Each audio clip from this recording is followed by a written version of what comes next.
Continuamos hoy, amigo oyente, nuestro viaje por el Antiguo Testamento y llegamos al pequeño libro de Sofonías.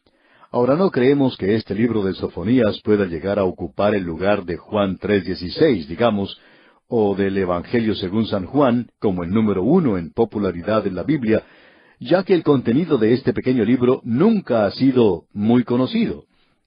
Tenemos nuestras dudas de que haya sido leído mucho. Y vamos a hacerle una pregunta, amigo oyente, que hicimos hace mucho tiempo cuando comenzamos a estudiar otro libro, y es la siguiente. ¿Ha escuchado usted alguna predicación basada en este libro de Sofonías? Nos atrevemos a decir que muy pocos han oído un mensaje basado en este libro.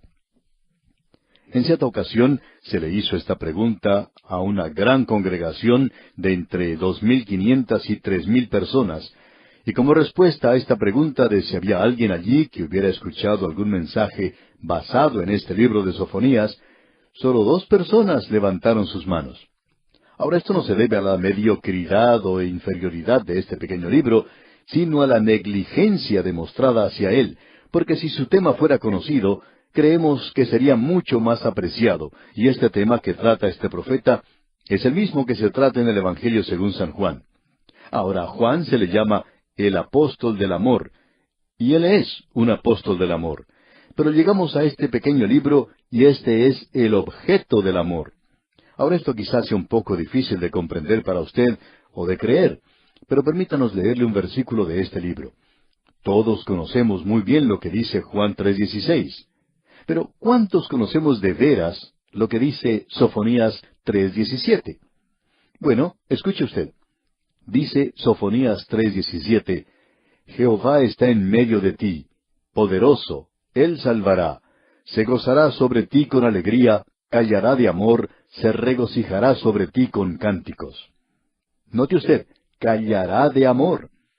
Esto es algo hermoso, ¿no le parece? Debemos decir, amigo oyente, que este pequeño libro es un poco diferente a lo que se nos presenta en el Evangelio según San Juan. Este versículo que acabamos de leer es como una pequeña isla que aparece plácida en medio de una mar embravecida. Porque la mayor parte de lo que se dice en este pequeño libro de Sofonías parece algo duro y cruel. Es como si se desatara una furia. Y la razón para esto es que hay demasiado juicio en un libro tan pequeño. Ahora el capítulo 3 comienza diciendo, «Ay de la ciudad rebelde y contaminada y opresora». Esto no es algo popular en el presente. ¿Cómo puede ser entonces el amor el tema de este libro? Es como estar buscando una aguja en un pajar. Creemos que podemos ilustrar esto contándole a usted una historia de detectives, presentándole una historia de misterio. Quizá le parezca una forma rara de comenzar el estudio en este libro de Sofonías hoy, pero permítanos presentarle aquí esta historia de misterio, y eso le va a ayudar a comprender lo que enseña este pequeño libro. Queremos ser breves en la escena de terror que vamos a tratar, y vamos a observar ahora el lado oscuro de la vida. Esta es la historia. Sucedió de noche en una zona residencial de una gran capital. Una niña descansa de manera sobresaltada, inquieta sobre su cama. De pronto un hombre de rostro severo y dura mirada entra silenciosamente a la habitación. De manera sigilosa se acerca a la cama, y en el momento en que la niña le ve, su rostro hace una mueca de terror y comienza a gritar. Y su madre entra rápidamente a la habitación y se dirige a donde está la niña, y la niña se abraza frenéticamente a su mamá. El hombre sale de la habitación, se dirige al teléfono y llama a otra persona que evidentemente es un cómplice, y en voz muy baja se pone de acuerdo con el otro hombre. Y luego rápidamente regresa a la habitación. Arranca a la niña de los brazos de su madre, rápidamente sale y se dirige a un automóvil que lo esperaba con la criatura todavía sollozando. Él trata de calmar a la niña para que no llore más. Como loco maneja por las calles de la ciudad hasta que finalmente llega a un gran edificio, de aspecto siniestro y tenebroso. Todo estaba en calma. El edificio estaba parcialmente oscuro, pero en la parte superior había una habitación iluminada. Este hombre lleva a esa niña rápidamente a ese edificio, se dirige a la habitación iluminada y la entrega al hombre con el cual había conversado por teléfono. La niña a su vez es pasada a otro cómplice, que esta vez es una mujer. Los dos se llevan a la niña a una habitación interior y el hombre que la trajo se queda en un corredor. Ya dentro de la habitación, el hombre que llevó allí a la niña toma un cuchillo largo y afilado y con un movimiento rápido lo clava en el abdomen de la niña. Ella queda allí tendida como si estuviera muerta. Ahora nos preguntamos, ¿cuál es su reacción en este momento, amigo oyente? Quizá usted está diciendo que espera que la policía pronto pueda atrapar a ese criminal que se llevó de tal manera a esa niña, ya que él era responsable por un crimen tan horrible. Pero, amigo oyente, nosotros no hemos estado describiendo una acción depravada de una mente enajenada. No hemos tomado un capítulo en la vida de un prisionero en la celda 2455 de los condenados a muerte. No le hemos contado la historia que se presenta tan a menudo en uno de esos programas de misterio por la televisión. Tampoco le hemos relatado un crimen sórdido, sádico, de alguna persona que sufre de enajenación mental. Por el contrario, amigo oyente, le hemos descrito un tierno acto de amor. En realidad, no podemos pensar en una demostración de amor más sincera que la que hemos descrito. Y quizá le sorprenda que le digamos eso, amigo oyente, pero permítanos darle un poquito más de información y entonces usted llegará a comprender. La pequeña niña se había despertado durante la noche con terribles dolores abdominales. Ella había sufrido esos ataques con anterioridad. Sus padres le habían estado observando cuidadosamente. Estaban siguiendo las instrucciones del médico. Y en realidad fue su padre quien entró a la habitación de la niña. Esta sabía que existía la posibilidad de que fuera llevada al hospital, y cuando su padre entró a la habitación, por supuesto, ella gritó de temor. Luego, al ver el sufrimiento de la niña, el padre se dirigió al teléfono y llamó al médico de la familia, y se puso de acuerdo con él para encontrarse en el hospital. Se dirigió rápidamente hacia el hospital, entregó la niña al médico de la familia, y el médico la llevó a la sala de operaciones junto con una enfermera. Y entonces hizo una operación de emergencia. A través de todo esto, amigo oyente, cada acción del padre, cada movimiento suyo, fue un acto de amor tierno, de cuidado ansioso, de sabia decisión. Le hemos descrito a usted el lado oscuro del amor, amigo oyente, pero amor de todas maneras. El padre amaba a esa niña. Él amaba tanto esa oscura noche cuando la llevó al hospital y la entregó en manos del cirujano para que le hiciera la operación, como cuando le visitó a la semana siguiente y le llevó flores y golosinas. La demostración de afecto y cariño profundo era tal en el momento en que él la entregó en manos del cirujano, como lo fue la siguiente semana, cuando la llevó a su hogar y la entregó en brazos de su madre. El amor da una seguridad eterna y un bienestar permanente para el objeto del amor sobre cualquier consuelo temporal o placer presente aquí en esta tierra. Es decir que el amor busca el interés mejor de la persona amada. Eso es importante. Y de esto, amigo oyente, es de lo que trata este pequeño libro de Sofonías, del lado oscuro del amor. Ahora, nosotros estamos pasando hoy por un período cuando el amor de Dios ha sido exagerado con los demás atributos de Dios. Se presenta de tal manera que el amor de Dios parece más bien una debilidad en lugar de ser una fortaleza. Se ha presentado solamente de un lado, sin siquiera mencionar el otro lado del amor. El amor de Dios parece ser allí un amor de abuelo bonachón que malcría a los nietos, en lugar de la preocupación e interés vital y vigoroso de un padre por los mejores intereses de su criatura. El predicador liberal está hablando como un papagayo, siempre está repitiendo las mismas cosas. Repite adjetivos piadosos y siempre dice, Dios es amor, Dios es amor y Dios es amor, hasta que lo ha diluido todo y no ha presentado nada del lado oscuro del amor de Dios. Como dijimos, diluye al amor de tal manera que hace de él algo enfermizo en lugar de algo que puede estimular, provocando en nosotros algo sentimental en lugar de ser un interés permanente por el objeto de nuestro amor. Ahora permítanos agregar esto, amigo oyente. Dios nos trata según nuestras necesidades, y queremos que usted se dé cuenta que existe un lado oscuro del amor de Dios. El gran médico colocará a su hijo sobre la mesa de operaciones y tomará el bisturí del cirujano en sus manos cuando él ve que el temor de la transgresión o un virus mortal está consumiendo vivos nuestros espíritus y cuando él ve el crecimiento canceroso del pecado. Él no duda en tratarnos severamente. Es necesario, amigo oyente, aprender esto a una edad temprana. Él nos ama tanto cuando nos está operando quirúrgicamente, como cuando nos envía golosinas y flores y nos lleva a tomar el sol. A veces el gran médico operará sin darnos algún calmante, Pero usted puede estar seguro de una cosa, amigo oyente, que cuando Él hace esto, Él derramará el bálsamo de sanidad. Cuando Él ve que esto es lo mejor para usted y para mí, y cuando Él ve que necesitamos pasar a través del valle del sufrimiento, y que esto será para nuestro bienestar eterno, Él no titubea en dejarnos descender al valle oscuro. Alguien expresó esto de la siguiente manera: no hay ningún otro camino, oh Dios, excepto a través del dolor, la tristeza y la pérdida, para estampar la imagen de Cristo sobre mi alma. ¿No hay ningún otro camino excepto la cruz? Y luego una voz calma toda mi alma, la misma que calmó las olas de Galilea. ¿No puedes tú soportar el calor en medio de las llamas que recorres conmigo? Yo soporté la cruz. Conozco su peso. Yo bebí de la copa que tengo para ti. ¿No puedes tú seguir donde yo te guío? Yo te daré esa fortaleza. Apóyate en mí. Amigo oyente, Él nos ama más cuando nos está operando. Eso es lo que vimos allá en la Epístola a los Hebreos capítulo 12, versículo 6, donde leemos: porque el Señor al que ama, disciplina y azota a todo el que recibe por hijo.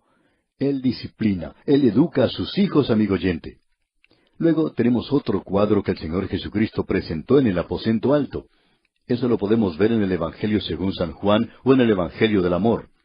Dice allá en el capítulo 15 del Evangelio según San Juan, versículos 1 y 2, yo soy la vid verdadera, y mi Padre es el labrador.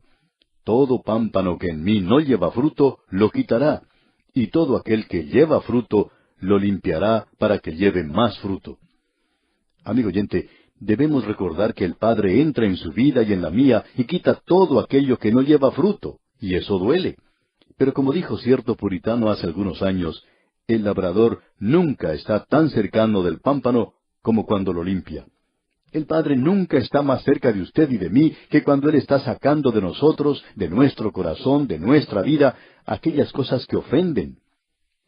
Fue ese famoso predicador Spurgeon quien notó una veleta en el granero de un labrador. Era algo fuera de lo común, ya que el labrador había escrito sobre ella las palabras Dios es amor. El señor Spurgeon le preguntó, ¿quiere decir usted que el amor de Dios cambia tanto como el viento? El labrador negó con la cabeza y dijo, no, yo no creo que el amor de Dios sea así. Lo que quiero indicar es que en cualquier dirección que sople el viento, Dios es amor. Quizá hoy puede ser un viento suave que Él hace que sople sobre su vida, pero Él le ama. Y mañana quizás sea un viento duro y frío que viene sobre su vida. Y si Él permite eso, aún le ama. Esto ha sido expresado en un poema hermoso que hemos utilizado anteriormente, y titubeamos al volverlo a usar, pero queremos destacar este punto. Dice, Dios no ha prometido los cielos con caminos florecidos para todos los días. Dios no ha prometido que no vamos a conocer el trabajo, la tentación, los problemas y el dolor. Él no nos ha dicho que no llevaremos muchas cargas, muchos cuidados. Pero Dios ha prometido fortaleza para cada día, descanso para la labor, luz para el camino, gracia para las pruebas, ayuda de arriba, simpatía inagotable, amor imperecedero. Amigo oyente, si usted es un hijo de Dios y está en el lugar de sufrimiento, esté seguro de que Dios le ama a usted. A pesar de todo lo que parezcan las cosas, Él le ama. Usted no puede cambiar eso, y eso es lo que tenemos ahora en esta pequeña profecía de Sofonías. Esto destaca el lado oscuro del amor de Dios. Ahora creemos que son muy pocos los que podrían contestar afirmativamente la pregunta que hicimos hace un momento. ¿Ha escuchado usted alguna vez un mensaje basado en Sofonías? Creemos que serían muy pocos los que levantarían la mano indicando que sí, y ya que esto presenta el lado oscuro del amor de Dios, nos podemos dar cuenta fácilmente de cómo eso puede ser impopular. Porque comienza con el estruendo del juicio, el juicio de Dios que se acerca sobre esta tierra. Usted puede descubrir esto al entrar a estudiar este pequeño libro. Ahora, antes de concluir nuestro estudio hoy, queremos decir algunas palabras en cuanto al escritor de este pequeño libro, porque es muy importante para nosotros el que le lleguemos a conocer, y podemos hacerlo porque él se presenta a sí mismo. Sofonías se identifica a sí mismo de una manera mucho mejor que cualquiera de los otros profetas menores. Hemos concluido el estudio en el libro de Habacuc, y este profeta se oculta a sí mismo en el silencio. No sabemos nada en cuanto a sus antecedentes. Sin embargo, Sofonías va al extremo opuesto y nos dice mucho más de lo ordinario. El linaje de Sofonías se nos presenta aquí hasta su propio tatarabuelo, quien era Ezequías, rey de Judá. O sea, él era del linaje real. Así es que pongamos nuestro pie en el umbral de la puerta de este libro antes de concluir nuestro programa hoy. El versículo 1 del capítulo 1 de Sofonías dice: Palabra de Jehová que vino a Sofonías, hijo de Cusi, hijo de Gedalías, hijo de Amarías, hijo de Ezequías, en días de Josías, hijo de Amón, rey de Judá. Así es que él no solo nos da información en cuanto a sí mismo y a su linaje, sino que también en cuanto a la época en que escribió este libro. Era un tiempo tenebroso para el país. Según el orden de las Escrituras hebreas, Sofonías fue el último de los profetas antes de la cautividad. Era contemporáneo de Jeremías y probablemente también podría haberlo sido de Miqueas, aunque tenemos nuestras dudas en cuanto a esto. El suyo fue el canto del cisne del reino davídico, y a él se le acredita el haber dado énfasis al avivamiento que tuvo lugar durante el reino de Josías. Vamos a ver en este pequeño libro la dulzura y la luz que ordinariamente se asocia con el amor en todo nivel, y creemos que es algo correcto. Pero ese aspecto no agota el impacto total del amor. El amor se expresa a sí mismo solamente por el bien de la persona que es amada. Eso es lo que representa el verdadero amor. El amor es benigno. Esa es la razón por la cual es difícil asociar el amor con el juicio de Dios. Hay muchas personas que opinan que una de las naturalezas de Dios se expresa por el amor, mientras que la otra naturaleza se expresa en ira por juicio. Esas dos cosas parecen contrarias, hasta el punto de que parecería en realidad que hubiera dos dioses. Bueno, este libro de Sofonías está lleno de la ira y el juicio de Dios, pero existe también un fondo del amor de Dios. Y eso es lo que es la historia que contamos hoy, el lado oscuro del amor.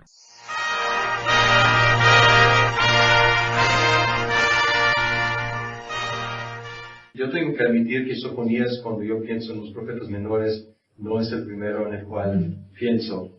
Pero vamos a tratar de captar algo de su mensaje. Profetizó durante el reino de Josías. Las fechas son 639 o 40 hasta 609. Y Josías murió en la batalla contra los babilonios. No sé si se acuerdan. Pero salió para tratar de parar a Necao, el faraón, el rey de Egipto, y murió en esa batalla, aparentemente echando mano al rey de Babilonia. Pues así murió el buen rey Josías. Y en Sofonías, el sobrescrito identifica a Sofonías con una genealogía más larga que normal.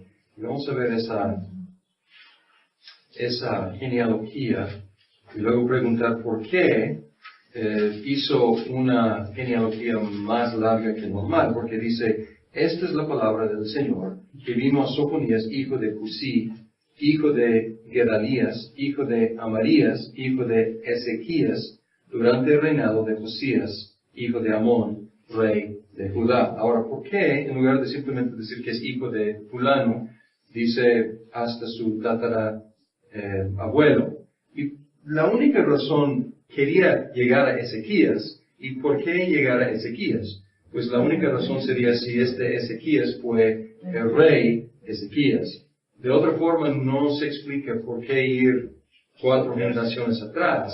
Pero si es el rey Ezequías, entonces ya entendemos por qué. Quería establecer que era el tataranieto de Ezequías el rey. Y si fue el tataranieto del rey Ezequías, esto le habría dado acceso a la corte real.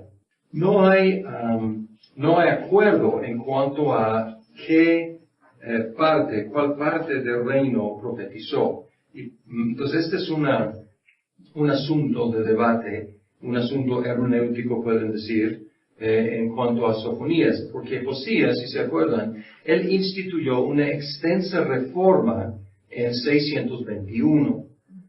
Pero Sofonías denunció el estado religioso de su día. Entonces, como algunos dicen, si ya hubiera pasado la reforma, no tendría caso o no sería correcto denunciar un estado bajo de la religión, porque ya se había mejorado mucho. Sin embargo, pues por eso debo decir que algunos piensan que profetizó antes de la reforma. Y la condición que él describe de una situación lamentable era antes de la reforma. Sin embargo, como sabemos, el éxito de la reforma, cualquier reforma, no necesariamente erradicó todos los abusos de un día a otro. O sea, podemos pensar en cualquier reforma que se hace, y la reforma protestante.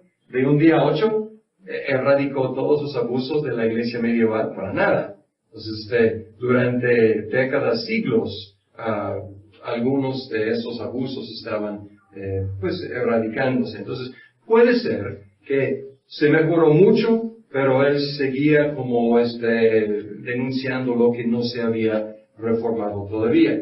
Y si es así, los esfuerzos de Sofonías podrían haberse coordinado con los esfuerzos de Josías. Y como eran, hasta cierto punto parientes lejanos, o sea, de la misma familia real, davídica, podemos pensar que si predicó después de la reforma, pues echaba ganas Josías de su parte y echaba ganas Sofonías de su parte, atacando lo que todavía quedaba por reformarse. Pero la conclusión es que no podemos ser muy exactos en cuanto a la fecha. Durante el reino de Josías, antes de la reforma, durante la reforma, después de la reforma, la verdad no sabemos. Pero hay buenos argumentos de los dos lados. Ahora, otro debate. Él está hablando de invasor. Un invasor que viene, no lo nombra. ¿Quién es? Hay tres candidatos. Siria, los escitas y los babilonios. Ahora, los asirios estaban en decaimiento en este tiempo, y ellos también estaban incluidos en la lista de naciones que iban a ser juzgadas. Entonces parece que ellos no van a ser los vengadores, van a ser los juzgados. Entonces parece que no son buen candidato para ser los invasores, porque ellos mismos van a ser invadidos. Y los escitas. Los escitas eran una tribu, una tribu del norte que estaba molestando, pero no representaba una amenaza tan fuerte como otras naciones, como Asiria había sido y como Babilonia sería. Y no es nada seguro. Hay como evidencias, como puntas de flechas de estilo escita, etcétera, que se encuentran en la zona de Palestina, pero no es nada seguro que hayan sido una amenaza importante. Quizás unas invasiones, quizás algo de presencia, o quizás simplemente sus armas que estaban utilizando en la zona, porque había si alguien tenía una arma mejor flecha, pues alguien adoptaba esa tecnología. Entonces realmente no es nada seguro de los escitas. Y otra cosa, ahora hablando de los babilonios, la deportación a Babilonia ya estaba anunciada en el tiempo de Josías. Y podemos ver esto en 2 de Reyes 22, 15 a 20. Entonces, los babilonios, algunos dicen, no podrían haber sido los babilonios porque no eran el superpoder todavía, pero estaban ahí,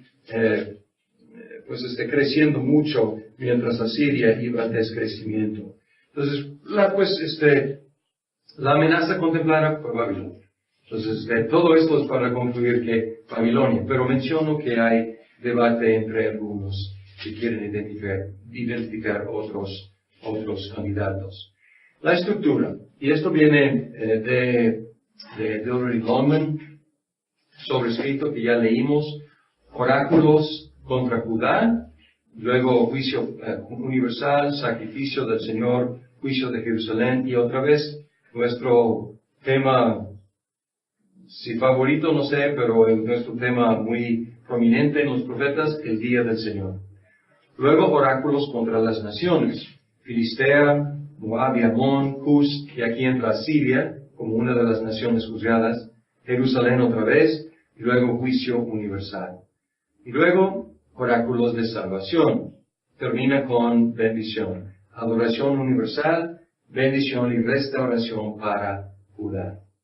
Y muchos han reconocido la similitud entre este bosquejo y el bosquejo de Isaías, de Ezequías y de Jeremías. Entonces, a grandes rasgos que tenemos. Oráculos contra Judá, oráculos contra las naciones, oráculos de salvación. Entonces, un formato común en algunos de los profetas. Bien. Temas principales de Sofonías. Como en todos los profetas, Dios es el soberano sobre las naciones y toda la creación. Y como en otros profetas, el día del Señor es prominente. Entonces vamos a ver algunos versículos sobre el día del Señor. Sería un día de juicio para todas las naciones, incluyendo Judá.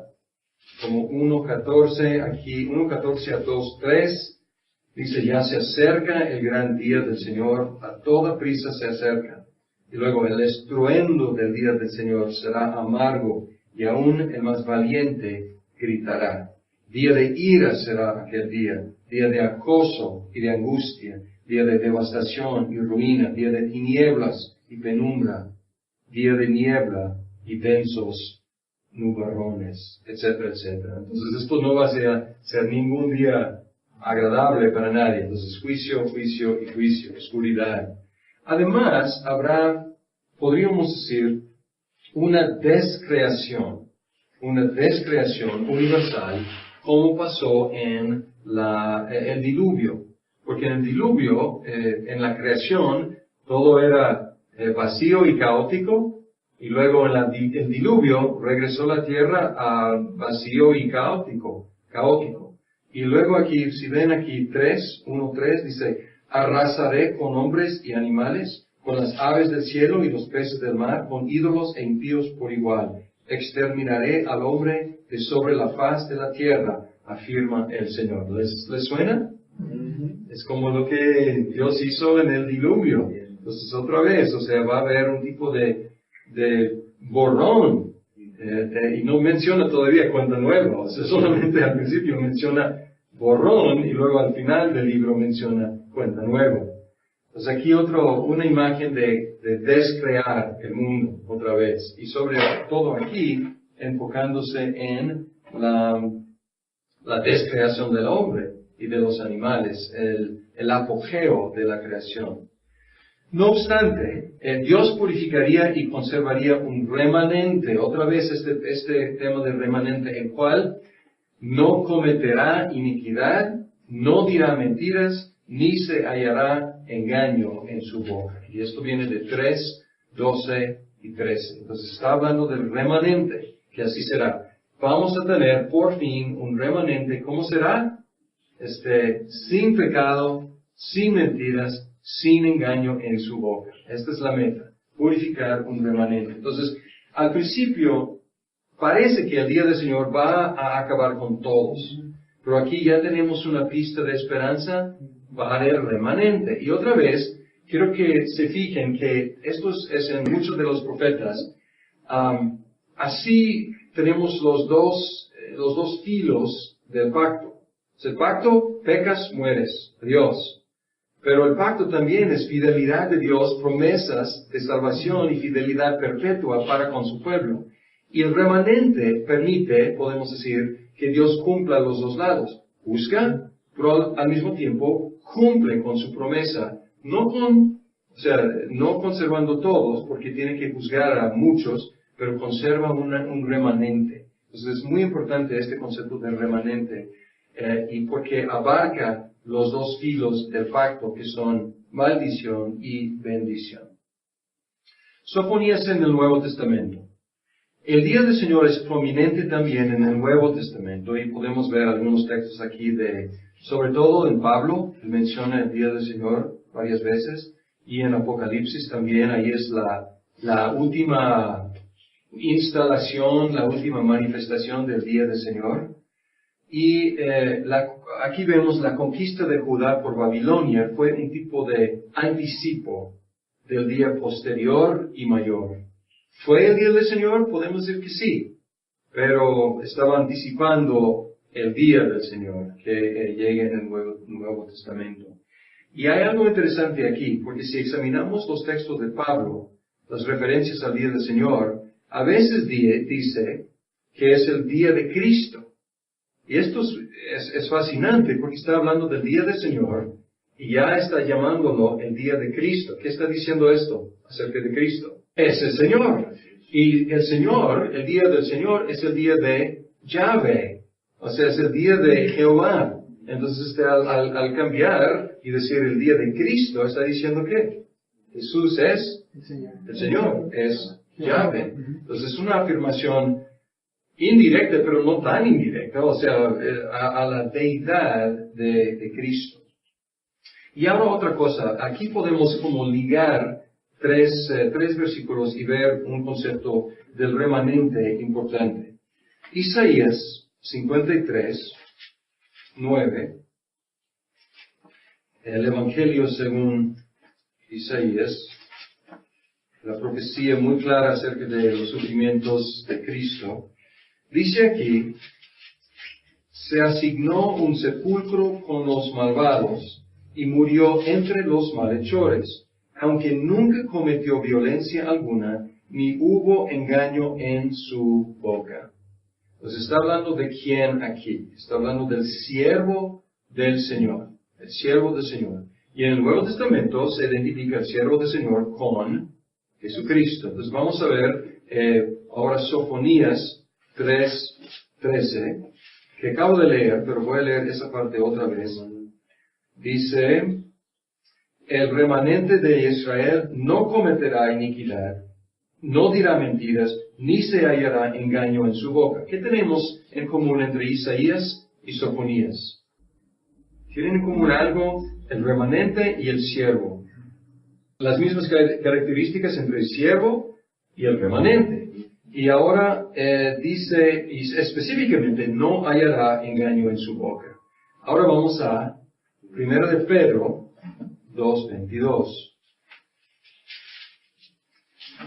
Para cerrar con broche de oro, dice aquí, empezando en 21, para esto fueron llamados porque Cristo sufrió por ustedes, dándoles ejemplo para que sigan sus pasos, el que no cometió ningún pecado, ni hubo engaño en su boca.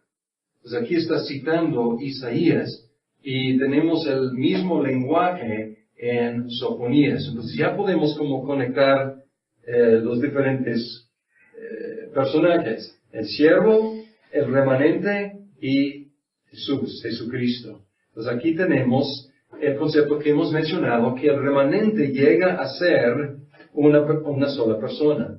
El verdadero Israel, el Israel fiel, sin pecado, sin engaño, sin mentira, es el siervo del Señor y es Jesucristo. Y por eso, esto explica, ya lo mencionamos, pero esto explica la ambivalencia o la ambigüedad, más bien, en Isaías en cuanto a quién es el siervo. A veces es Israel, a veces es un individuo.